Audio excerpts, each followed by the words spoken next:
प्रदेश सरकार में पूर्व काबीना मंत्री, 2 बार के सांसद और 9 बार के विधायक रहे मोहम्मद आजम खां आज सीतापुर जेल से 23 महीने के बाद रिहा हो चुके हैं। 108 मुकदमे और पूरे परिवार पर 165 मुकदमों की कार्रवाई झेलने वाले मोहम्मद आजम खां को लेने के लिए पूरा लाव लश्कर सीतापुर जेल पहुंचा था। सीतापुर जेल से उनका काफिला रामपुर की ओर पहुंचा। आजम खां की रिहाई के बाद समाजवादी पार्टी के अनेक पार्टी के वरिष्ठ नेताओं ने अपनी राय रखी। उनके जेल जाने से लेकर के अब तक के सफर पर कई वरिष्ठ नेताओं ने यूपी की भाजपा सरकार पर कटाक्ष की।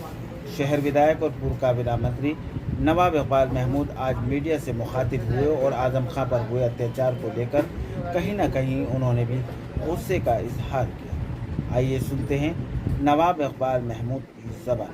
चेहरा बेनकाब की नहीं, फर्जनवार से संवाद। सीतापुर जेल से 23 महीने के बाद रिहाई हुई है, क्या कहेंगे? अल्लाह का शुक्र अदा करते हैं,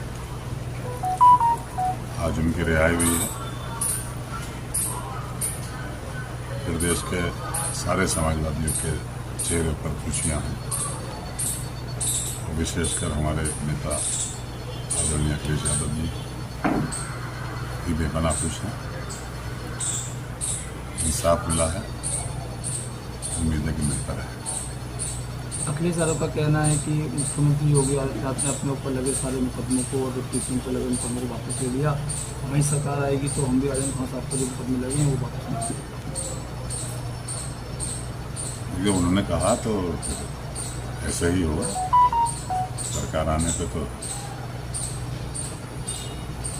साहब की अहमियत और ज़्यादा बढ़ जाएगी और जो ज़्यादतियाँ उनके साथ हुई हैं हम उसका कंडेम करते हैं उसको, और ये उम्मीद करते हैं कि सरकार आने के बाद जो ज़्यादतियाँ हुई हैं उसकी इंक्वायरी कराई जाएगी और जिसकी इंक्वायरी के बाद एक्शन लिया जाएगा। उधर जी आजम खां उनका बेटा उनकी पत्नी अब चुनाव भी लड़ पाएंगे रियासत।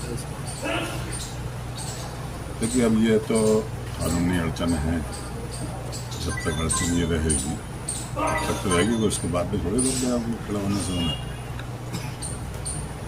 आजम साहब या उनका लड़का या बीवी जब तक उनके ऊपर प्रतिबंध है तब तक तो नहीं लड़ पाएंगे। तो हो सकता है कोर्ट से कुछ और राहत मिल जाए उन्हें, और ये जो बाइंडिंग है, ये जो अवरोध है, ये भी खत्म हो जाए, ये भी मुमकिन है। विधायक जी, आजम खां की लगातार बात होती है, शोर मचता है, बीएसपी में जाएंगे। आप बहुत पुराने विधायक समाजवादी पार्टी के, आप करीब से जानते हैं, रामपुर संभल में भी जानता नहीं है, क्या कहना है आपका? देखिए ये बीजेपी वाले जितना भी उछाल लें, जितना भी कह लें, डूबती नाव पे कोई बैठता होगा। बीएसपी के इकलौते विधायक उत्तर प्रदेश में है, उनका बयान सामने आया है कि आजम खान साहब का जो है बहुजन समाज पार्टी में स्वागत है। अब स्वागत तो सारी पार्टी करने को तैयार बैठी है उनमें। अगर आजम साहब से पूछिए कि वो भी जाने को तैयार है या नहीं। मैंने कहा ना कि डूबती नाव पर कौन बैठेगा। इस वक्त देश के अंदर बीजेपी के खिलाफ माहौल बना हुआ है, उनकी ज्यादतियों के खिलाफ। उन्होंने जो देश के अंदर ज्यादती की, चुनी हुई सरकारों को गिराया और कुछ उद्योगपतियों को फ़ायदा पहुँचाया।